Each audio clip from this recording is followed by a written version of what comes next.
Hi,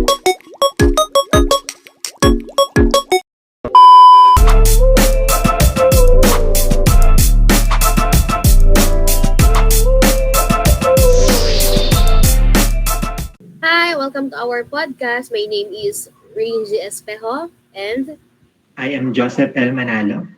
and we will talk about blended family. Entitled Understanding the Challenges of Adult Individuals in a Blended Family, a Case Study.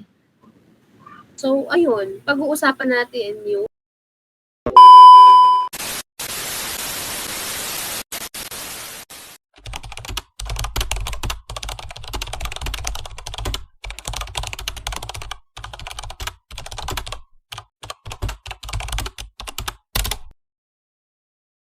disclaimer lang, hindi kami professional and naisip namin na ang gawin namin is podcast dahil yung bracket ng target na age namin is mga adult individual sa blended family. So, alam naman natin ngayon, di ba, na ang mga tao more on social media na, mga teki-teki, ganun. So, mas madali access. Kaya, naisip namin ni Joseph na ito yung gawin natin. So, ano ba yung pag-chichismisan natin dito? So, pag-uusapan lang naman natin dito yung tungkol sa naging result ng study namin. So, ayun na nga, bago tayo mag-start, ano ba yung aming thesis? Ano ba yung blended families? So, yung blended families, di ba, ang another term para sa kanya is yung step family. And yung ganong klaseng setup ng pamilya is nabubuo kapag, syempre alam naman natin, di ba, sa pamilyang Pilipino, minsan may mga problema na yung mga mag-asawa, di ba, yung iba naghihiwalay or yung iba naman is nawawala yung partner o kumbaga namatay, ganyan. Yes. Yung ganoong mga scenario, di ba, kapag nagkaroon ng hiwalayan, syempre, Papasok sa bagong family setup. Ganun. pag dito, magkakaroon ng bagong partner, di ba yan? Yan yung nagiging parang solution ba yan? Or kumbaga yung parang option. Syempre, di ba? Hindi, ano lang talaga sila, parang nakakahanap ng newfound love nila, ganun. Di ba? Nagkakaroon sila ng bagong partner. Yung parents nung naghiwalay, tapos may anak sila. Saka, syempre, nagkakaroon ng partner. Syempre, di ba yung kapag may mga anak, syempre, di ba, meron din naman yung mga nangangailangan. So, ayun yung parang nagiging Nagiging katuwang nila sa buhay. Oo. So, ayun, bago pala yun, mag-share naman tayo ng quick background kung paano tayo napunta sa study na to. So, actually, yung study namin na to, galing siya syempre yung mga surroundings ko, tapos yung may isang specific na tao na inspiration ko sa study na to. Kung saan, yung setup niya ganito. Syempre, dahil dakilang chismosa tayo, gusto nating malaman kung ano ba yung nararamdaman nila sa ganyong setup nila. Kung paano nila na-cope yung ganong sitwasyon, kung ano yung mga adjustment nila na yun yung makikita nyo sa ano namin, sa mga emerging teams, ganon. Makikita nyo yun sa result namin. And pag-uusapan natin yun mamaya. So, ayun, balik tayo sa background. So, yung a very close friend of mine nga, na nasa ganitong sitwasyon siya. Simula bata ako, kasama ko kasi siya. So, hanggang nung nag-iisip kami ng study, I go, what if hindi yun yung gawin kong study? Hanggang sa, ayun nga, na napagkasunduan namin ng partner ko na si Joseph na saka ano yan yung parang bago din kasi sa aking pandinig yung ganang klase ng pamilya, yung blended family. So, ayun yung pinersyon namin na title or study. At saka, I mean, hindi, ano naman siya, italamak naman kasi talaga siya, lalo dito sa Pilipinas, di ba? Maraming ganyang situation. Kung kung saan na yun nga yung mga separated parents nagkakaroon ng bagong family na nagre-result sa blended family. So, talamak siya sa atin, pero hindi siya masyadong napag-uusapan. Hindi, laging napag-uusapan dun lang sa basis na nakita namin sa mga RL namin, na ang nakita namin, laging focus sa sa parenting style ng nasa blended family, walang masyadong nag-uusap tungkol sa mga anak na nasa loob ng blended family. Yun, kagaya na lang din sa isa din sa inspo natin, si Casey Concepcion, di ba? Siya yung sa may natin talaga na is na halimbawa ng blended family. 'Di ba? Si Sharon, may bago siyang partner. Wait lang. Si Sharon muna at saka si Gabby. Anak nila 'di ba si Casey?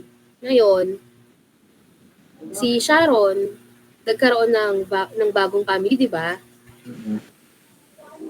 Nagkaroon siya ng Kiko at mga anak kay Kiko. Ganon din naman si Gabby. Si Gabby Concepcion, ganun din siya. Nagkaroon ng anak, nagkaroon ng bagong asawa. Ngayon, paano si Casey? Ano yung nararamdaman ni Casey? Doon ako na-confuse. Wala na yung parang pinaka-biological family. Nagkaroon Yes. bagong partners, yung kanyang mga parents. Ayun. Ganun, parang na-curious kami dun sa ano yung nafe-feel nila. Ano ba yung mga pati nakaka-curious din pati sa ganoong setup, yung mga challenges na nararanasan nila. Paano yung ganoong setup, diba? Paano yung nakaka-apekto sa magiging well-being ng anak? And bagong pamilya nung nanay niya or father. Parang ang hirap kasi. Parang kung tayo yung nasa sitwasyon na yun, parang napakahirap kung ilalagay natin yung sarili natin sa sitwasyon nila. Na yun nga, kagaya ng sinabi ko, hindi masyado napag-usapan. Kasi, halos lahat talaga ng study na nakikita namin, nakapokus sila sa parenting style. Diba? Kung paano na sustain nung magulang yung ganito-ganyan. Kaya yun. Usually doon sa mga nababasa natin, di ba? Parenting style, tapos ang subject pa is yung mga yung parang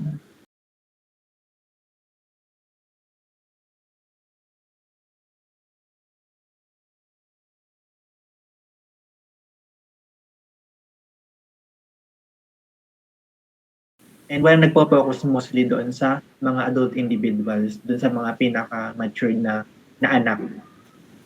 At saka, walang nagpo-focus talaga literal doon nga sa anak na naiiwan. Na yung example niya natin si Casey. I mean, hindi naman sa wala, pero yun nga, kagaya nga ng paulit-ulit namin sinasabi, lagi sa parenting style. So, ayun. Dito, pag-uusapan natin mag-deep dive tayo sa kung ano ba ang kanilang nararamdaman. Base lang naman to lahat sa naging result ng mga in-interview namin. Result to ng thesis namin, yun yung pag-uusapan natin. So, ayun, yun lang yung short background pero napakahaba. So, yun yung background namin. So, ngayon, pag-uusapan na natin ang tungkol sa aming result. Ano ba yung mga naging naging emerging teams natin?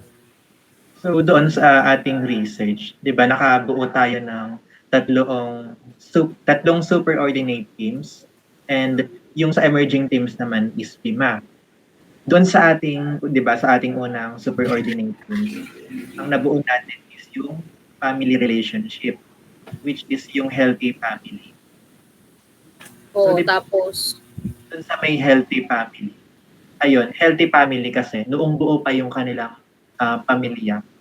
Mostly ang napapansin kong naging response ng ating mga respondents is sabi nila meron silang mga banding na ginagawa every weekend. Yung iba ang sinabi nila every week daw is nagsisimba sila, nagluluto, Laging may picnic, may mga ganong bagay, di ba? May mga ano sila. Literal na naglalaan sila ng time na may spend together as a family.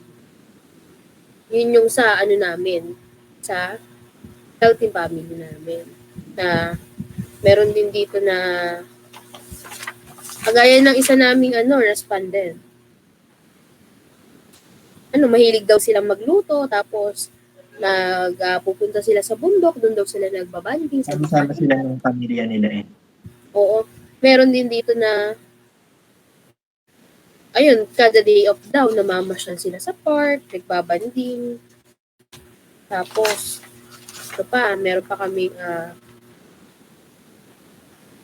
masaya daw sila na, ina-assure na every week or once a month na hindi nawawala yung banding. Basta laging merong oras para sa isa't isa. Merong kaya ng isa naming respondent, nakikita niya daw na meron siyang healthy relationship with their parents na sinusuportahan siya ng both parents niya, magkasama sila sa mga gusto nilang gawin. Tapos, nagmumoling sila. Siyempre, kasama yung igagala sila. Yung mga ganong bagay. Basta, makikita mo dito na meron silang open communication, meron silang banding.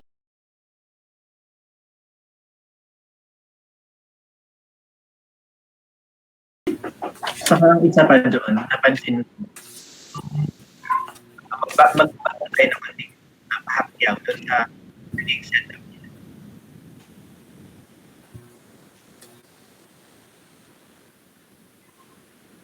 Kasi may natawag kasi, di ba, doon sa nandun na sila sa may ganong setup. Di ba, nasa biological family nga sila. Meron silang banding. But then, naging blended na yung kanilang setup. Yung mga banding na naranasan nila dati, hindi na nila nararanasan doon sa bagong setup na meron sila.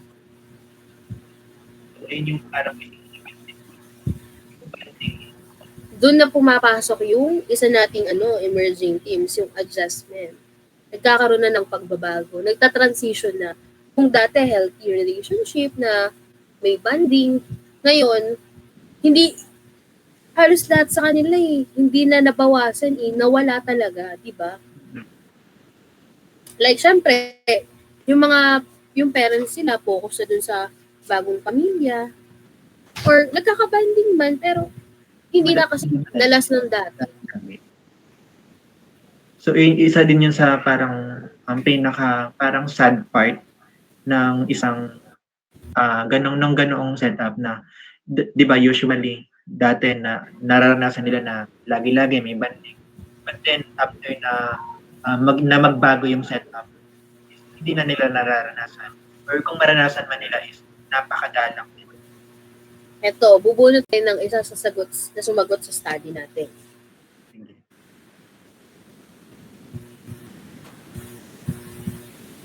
Ngayon, sabi nung respondent natin, si Selena, yung adjustment ko sa kanila kasi kahit na ganitong setup ako lumaki, kailangan ko pa din mag-adjust sa kanila. Kasi nahihirapan ako tanggapin yung bagong family ng parents ko, lalo na sa side ng mama. So, yun yung adjustment na ganung bagay na parang hindi lang banding yun nawala. Meron din pumapasok na ibang tao sa buhay nyo kung saan nag-a-adjust ka, syempre, na kahit sabihin mo, ayaw mo doon na hindi, ayaw ko doon sa bagong partner ng ng mama ko. Wala kang magagawang mag-a-adjust ka. I mean, may choice ka, pero base dun sa sagot ng respondent natin, nag-a-adjust siya. Pero pa dito, nararamdaman niya daw na sobra na siyang napabayaan. Kasi dati, yung focus nga ng parents niya nasa kanya, ngayon, may iba na siyang kahati. Lalo na yung may mga step siblings or merong mga half brother and sister. Diba? Parang divided na yung attention.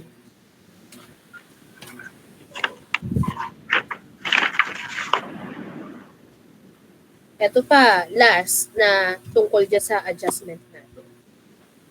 Sabi dito ni Lunox, ngayon, ibang-iba na. Dati, kahit medyo nagiging hindi na sila okay, meron pa din naman akong napagsasabihan ng mga problema. So yun, may napagsasyaran pa daw siya. Pero ngayon, iba na daw kasi meron na nga silang sariling pamilya. Parang, yung feeling niya na pabayaan na siya. Pero okay lang daw kasi kaya niya naman daw. Parang na-accept na lang niya yung ganong sitwasyon. Ako na lang yung humaharap mag-isa sa problema ko. Nasanay na ako na walang nasasandalan. Dito mo makikita yung yung side na hindi natin nakikita kadalasan sa isang adult individual doon sa blended family. Diba? Parang, sige, sabihin natin na na mahal siya ng both parents niya, pero may longing pa din sila na kahit nandyan sila, meron pa din na napipil nilang kulang. Meron pa din silang napipil na napapabayaan sila. Na yun yung hindi natin nakikita kasi, di ba, meron pa nga tayo sa pagbabasa natin ng mga tungkol sa ganito, yung sa about nga sa mga study tungkol sa parents sa blended family na nasasabi pa nila swerte yung anak nila, yung biological daughter or son nila, yung biological na anak nila na swerte kasi nagiging malawak yung pamilya. Pero hindi nila nakikita yung another side na hindi din pala ganun. Kasi may malaking epekto dun sa anak na sa adult individual na akala natin okay lang, na masaya pag malaki yung pamilya na dalawa yung nanay mo, dalawa yung tatay mo. Pero hindi eh. Base dun sa naging result natin. Hindi nila alam na yung adjustments na ginagawa ng adult individuals is napakalaki kasi syempre 'di ba bago na yung partner ng kanyang mother or father. So syempre pakikisamahan niya yun. And napakahirap nun sa side niya bilang anak kasi parang kung isipin natin syempre bago na yun, parang labas na ako sa pamilya na meron kayo. So, syempre, mag-a-adjust ka doon sa bagong setup na mabubuo ng iyong mga parents at ng step-parents.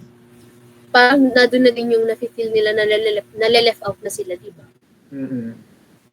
Yung feeling nila na, wala na silang masandalan, dito na.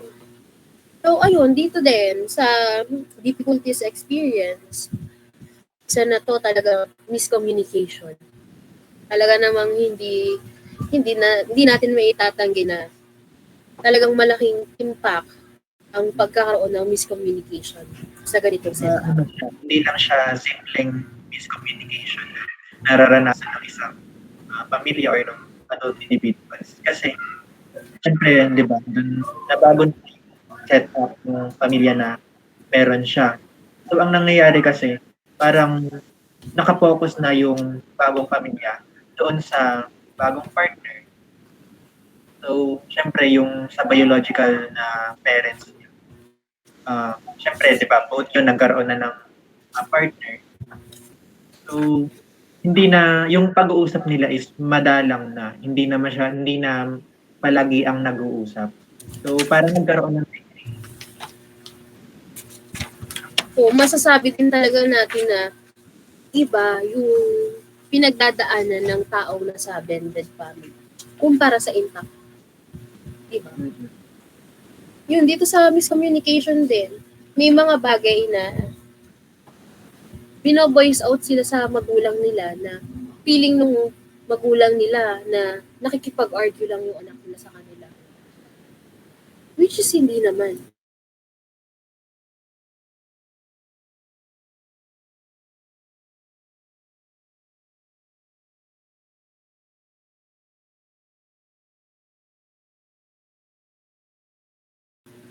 Halimbawa dito.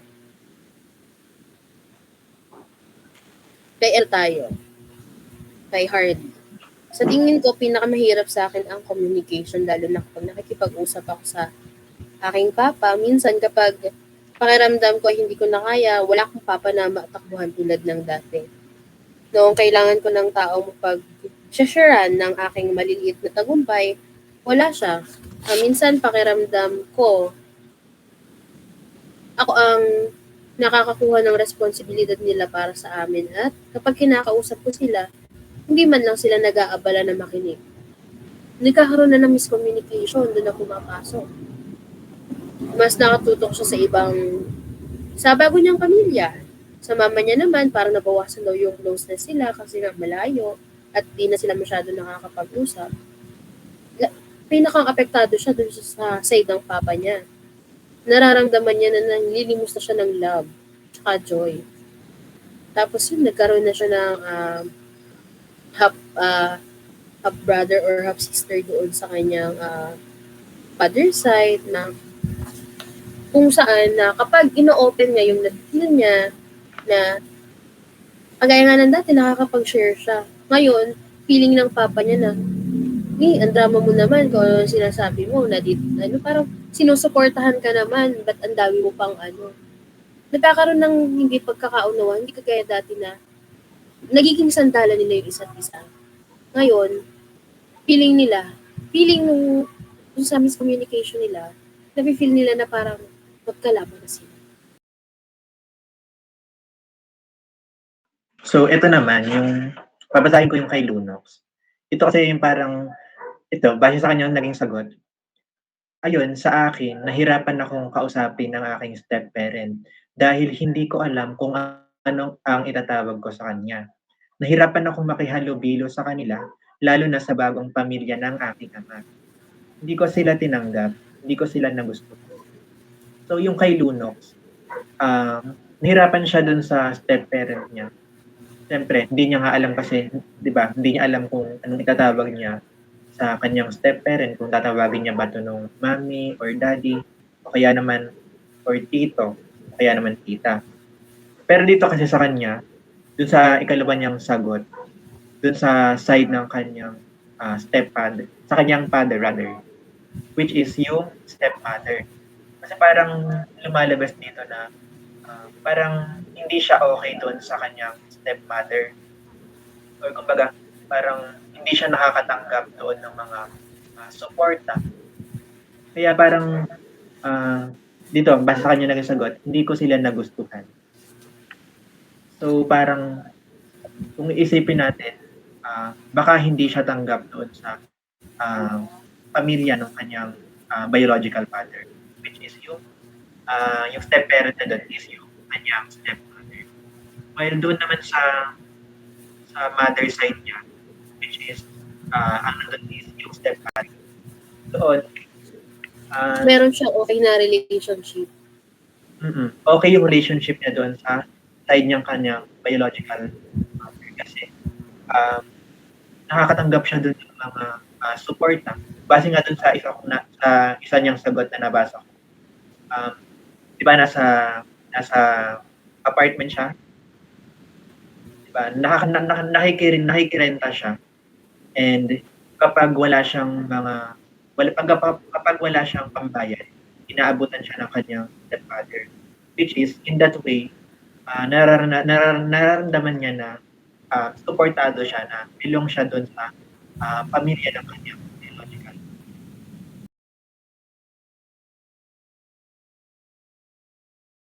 Ayun, doon sa side ng ng mother niya, doon sa bagong family ng mother niya, mas nakakaramdam siya na welcome siya.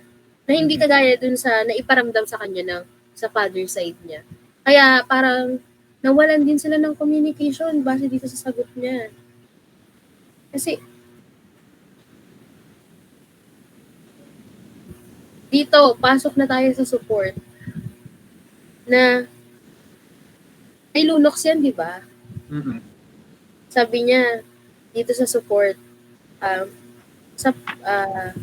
yung tanong namin, how does your blended family setup make you feel valued? And how does your parent and biological parent make you feel loved now that you are in this blended family setup? sabi niya, sa papa ko wala talaga. Sa bagong family ng mama ko, ayun, nararamdaman ko dahil na support naman sila sa akin dati kahit papaano. Tsaka, mabait yung stepfather ko eh. Tapos, yung sa tatay ko naman, nangangamusta lang para mangutang. Yun Diba, din yung parang kung na-feel niya, napi-feel niya na hindi na nga siya naaalala, at naaalala lang siya pag-uutang. yun din yung parang isa sa pinaka nakakalungkot na nabasa ko. Diba? Kung sino pa yung stepfather niya, yung step-parent niya. Yun pa yung tapos, diba yung biological father niya, mangangamusta lang kapag mangungutang. Pero kapag siya yung lalapit at hihingi ng tulong, diba? Hindi siya makatanggap ng konting tulong. Diba? Kahit nga pagkamusta ata, hindi rin nagagawa or kung nagagawa man, ayun nga, mangangamusta kapag mangungutang. Yun yung nakakalungkot na naging response niya. Dumating pa siya sa punto na blinak niya yung papa niya dahil nga ganun lagi yung setup. Naaalala lang siya kapag mangungutang. Parang di ba? Ganun na nga yung nangyari sa iyo eh. Buo na nga yung pamilya niyo, buo na yung pamilya ni mama. Ako na lang yung mag-isa. Tapos, maaalala mo lang ako pag uutangan ako. Yun yung parang inaano niya na parang maalala niyo naman ako kahit wala kayong kailangan sa akin. Parang yun na yun eh. Kasi hindi na nga siya nabigyan ng buong pamilya ngayon eh. Yung from healthy family na every week may gala sila, nagmo-mall sila, kung saan sila pumupunta. Hanggang sa dumating yung punto na, ni kamusta? Mangungutang pa. Diba? Dito, sabi niya din na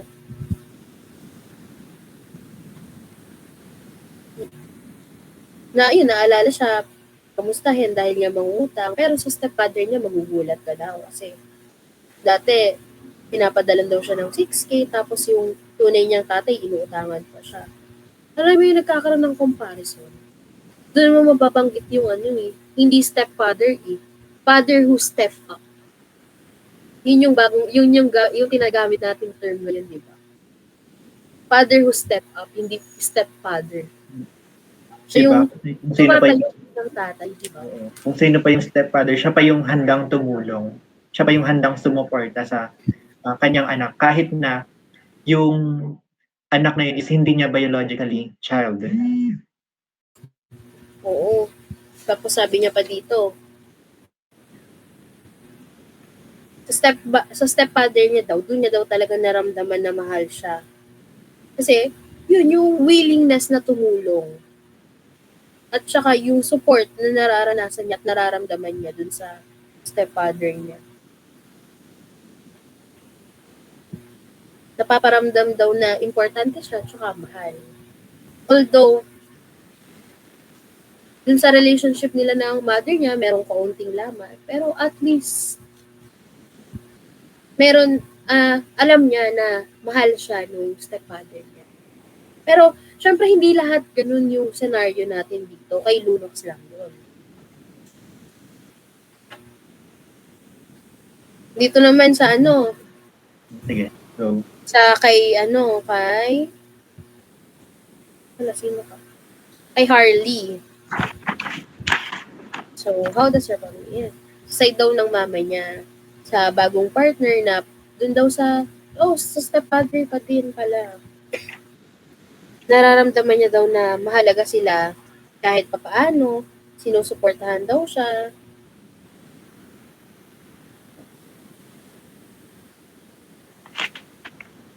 Tapos, kinakamusta naman daw sila paminsan-minsan, tapos binibigyan daw ng konting allowance, tsaka moral support.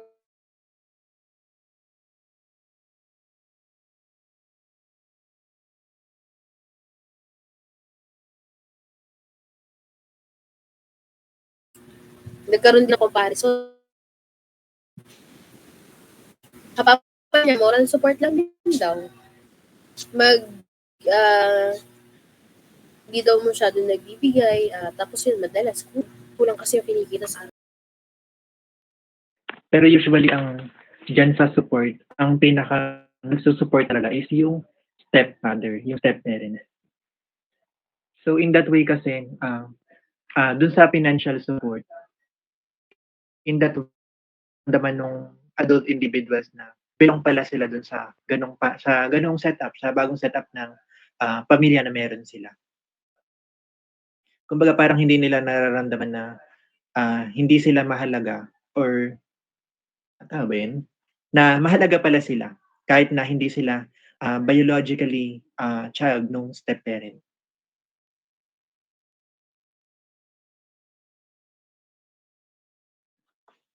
So ang ating last na ba yun yung ating isa pang themes, yung child future?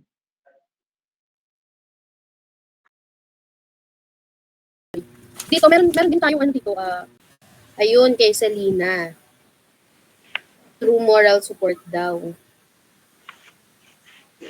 Like, kaya mo yan, tignan mo, every pageant daw niya, lahat ng blended family niya, sinasamahan daw siya. Pumupunta, parang nagiging as one sila. Sa step parent naman daw niya, okay naman daw at maayos naman daw yung pakikitungo sa mga kapatid niya daw, di naman daw pinapapil na nale-left out sila. Ayun, parang meron siyang healthy relationship doon sa family setup, sa bago niyang family setup compared dun sa iba niyang Pero, dito makikita natin na kalimitan talaga na hindi nagkakaroon ng maayos na relationship doon sa bagong pamilya. So, doon na tayo sa last part na tayo. Which is yung child future. So, ayun naman, dyan sa child future, di ba ang sinabi dyan ng mga ating participants is gusto nilang maging successful in the future. Hindi na lang para sa sarili nila, kundi para sa magiging ayaw na nilang maranasan pa ng mga magiging anak nila. Iwalay na kami. Yan. Papunta sa ganong setup, which is yung blended family. Kasi naranasan na nila yung ganong setup na minsan kinakanak or na tapos mahirap kasi na yung adjustment. Kumbaga, ayaw na nilang maranasan pa mga magiging anak. Yes, kagaya sa sagot ni Harvey. Tumatak na daw sa kanya yung nangyari. Sa isip niya daw na kapag nagkaroon daw siya ng mga anak sa future, ayaw niya daw na magaya dun sa sitwasyon niya. Ayaw akong ma-feel nila na hindi sila mahalaga para sa akin. Ibibigay daw niya lahat para sa kanila. Gusto niya daw maging successful, para daw, hindi lang daw para sa sarili niya, kundi para na rin daw sa magiging future na pamilya niya. Yung dito, halos lahat sila, ang sagot, ayaw na nilang maranasan ulit yung kung ano yung nararanasan nila. Na pinapangako nila sa sarili nila na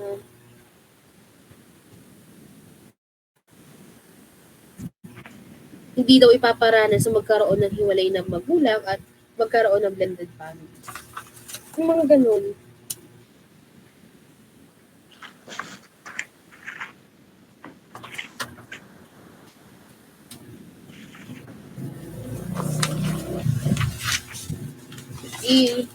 Bas ipaparanas nila kung saan nakikita natin na maganda yung nagiging resulta na iiwasan na nila yung mangyari yung ganung bagay.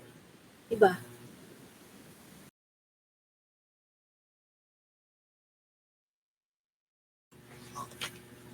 Na parang ang inaano nila, nagkakaroon na sila ng prevention.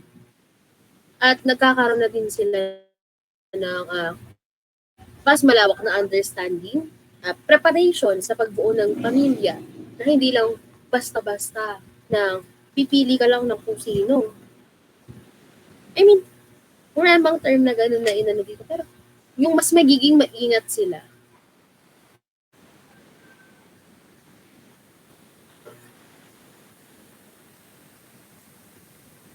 Ito, kagaya nito, simula nung napunta ako sa ganitong setup, natutunan ko na magbukas ulit ng puso at magbigay ng chance sa iba. Nagbago din yung pananaw ko tungkol sa pagpapamilya, kailangang paghandaan, pag-isipan para hindi humantong sa ganitong sitwasyon. Ayun, purpose niya daw sa buhay, yung aayusin niya yung sarili niyang buhay. Para pag nagkaroon daw siya ng sarili niyang pamilya, maayos siya at alam niya kung paano niya may i-guide ng maayos yung magiging anak niya para hindi nga tumutong sa ganung setup. Tapos, gusto niya rin daw ibahagi yung karanasan niya kung paano niya siya nagsucceed sa buhay at kung paano niya nalampasan yung mga ganitong challenges. Gusto niya maging voice ng mga blended family. Para magiging guide siya. Which is napakaganda, diba? Na sila yung nasa ganitong sitwasyon at handa silang tumulong. Saka kung mapansin natin, di ba? Dun sa mga naging sagot nila sa child's future, parang, excuse me, ang healthy nung sagot nila kasi nakapokus sila dun sa future, which is, ang gusto nilang mangyari in the future is hindi na nga maiparanan pa kung ano yung mga bagay na naranasan nila doon sa nasa positive side na sila, di ba? Which is napakaganda. So, parang kahit ganun yung nangyari, di ba? At least, in the future, hindi na nila gagawin or ipaparanas pa yung mga ganun pa. Na sa kabila ng challenges nila, meron tayong insight na makukuha sa kanila.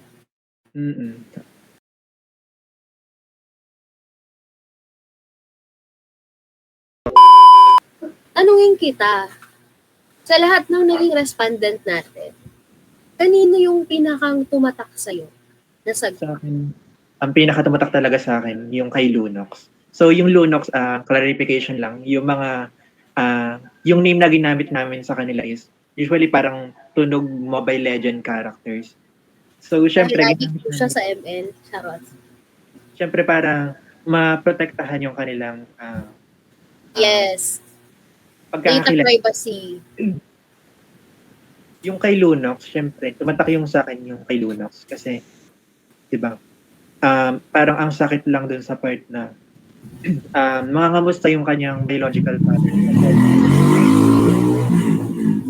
Pero pag siya yung lumalapit is hindi siya mapakinggan or hindi man lang siya paglaanan ng konting oras para or mapakinggan. Well, yung sa step parent niya, napaka-supportive. Diba? Kapag meron siya mga binabayaran sa school, yung renta niya sa apartment, hindi nag-aatubili yung kanyang stepfather na magbigay. Diba? Mapapansin niya na sa kanyang sagot, binigyan siya ng 6K, which is parang napaka-buti ng kanyang stepfather. Kahit na hindi siya biological na makikita mo na talagang handang sumuporta yung kanyang stepfather. Ayun. So, ikaw naman, sa akin naman, si Cloud. Kanina? Si Cloud. Nakita ko kay Cloud na sobrang positive niya. Na kahit ganun yung mga nangyari sa kanya, pinagdaanan niya, hindi siya nagtatanim ng sama niya. Ayan na naman ang mga jingle-jingle na yan. Ayun. Yung kay Cloud, yung pinakang tumatak sa akin. Kasi isipin mo, sa kabila nung ganun nangyari sa kanya, lagi siyang okay lang, lagi siyang nasa positive side. Na ang gusto niya pa maging isang example sa iba.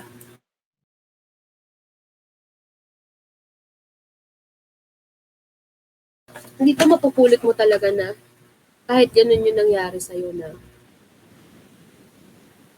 may choice ka kung pipiliin mong maging yung maging matanim ng samahan. Pero base naman sa nakikita natin sa kanila, lahat sila for improvement, di ba? I mean, lahat sila nasa better side.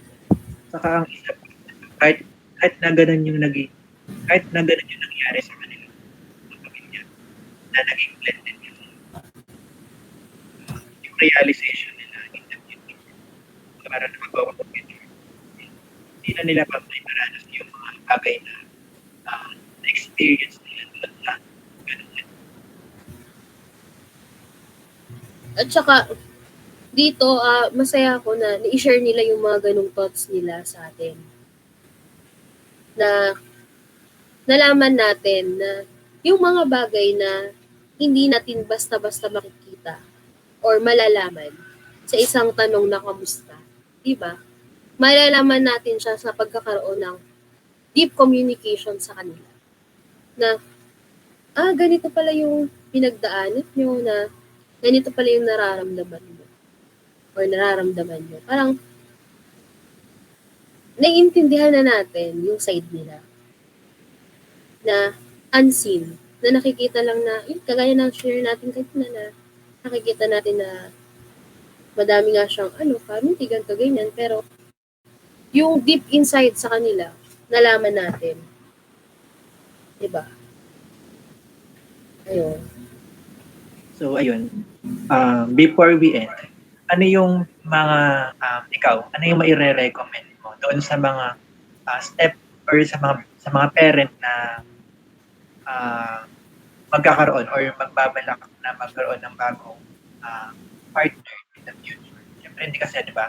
Alam naman natin na hindi naman yan naiiwasan. So, ano yung maire-recommend mo sa kanila? Ang mai-recommend ko, na magkaroon talaga ng time at activity na kung saan yung co-parenting style, napakahalagang mapag-usapan na para dun sa anak mo na feel na nalileft out. Mahalaga na merong yung time para kamustahin na kakamustahin mo hindi dahil may kailangan ka. Kakamustahin mo dahil gusto mong malaman kung kamusta talaga siya. Diba? Parang ang nare-recommend ko dito sa study natin. Sa akin naman, ang pinaka napansin ko talaga dyan sa ating study is doon sa mga parents na magkakaroon ng bagong partner.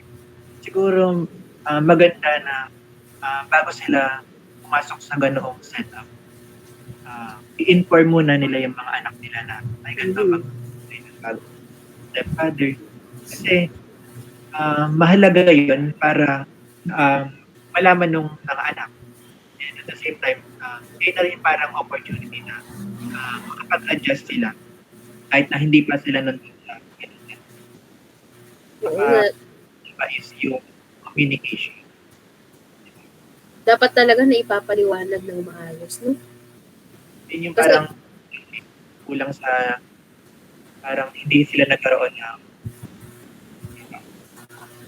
hindi nagkaroon ng hindi muna na-inform.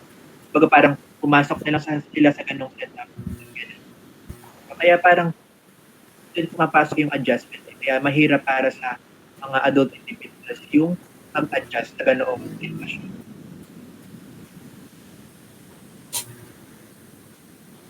Well, sa miscommunication naman,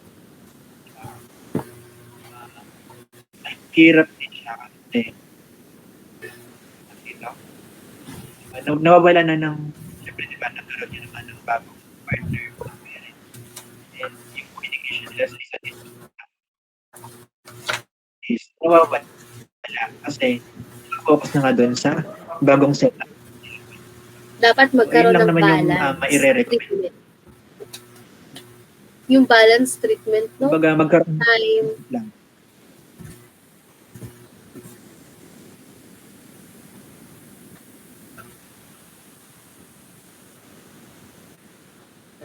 So, ayun, thank you sa makikinig sa aming mini podcast. Again, disclaimer, hindi kami professional at ito ay basta lamang sa naging result ng aming study. aming Yun lang research. at thank you. Again, ang aming study.